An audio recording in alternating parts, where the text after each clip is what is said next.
Hello, this is Air6 here, and today I'm going to show you how to move apart and move Animator. First you're going to do is, of course, you're going to have to, add a part in. So I'm going to add a part here. I'm also going to move it a little bit closer. This seems about right. Okay, then we're going to go to move Animator. Actually, I'm going to make a new file first. I'm going to make a new one. And I'm going to name it Animator because, well, I see enough people didn't make this tutorial how to move parts, so I'm going to make this one too. So Animator.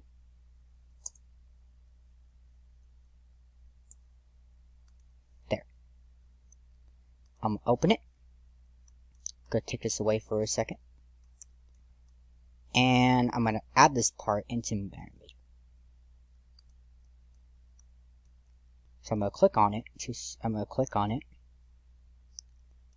Let's do this for a second.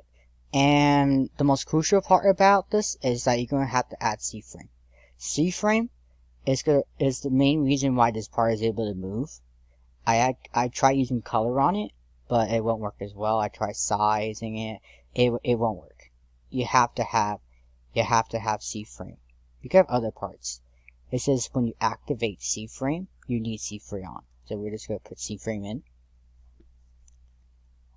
We're going to add we're going to select C-frame first and add a part because this is our starting point.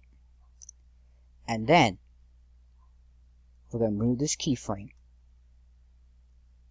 and then we're going to start animating it.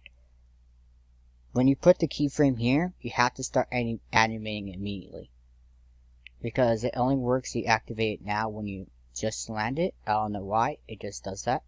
So we're just going to start animating it now. So far, I'm just going to rotate it here. And then I'm going to have it move. I'm just going to move to the left here. And then once I'm done with that, I'm going to add the tracks here. And then I'm going to put split here. And there we go. This is how you animate parts. In the next video, I'm going to show you how to animate swords and how to add them. So yeah, see ya.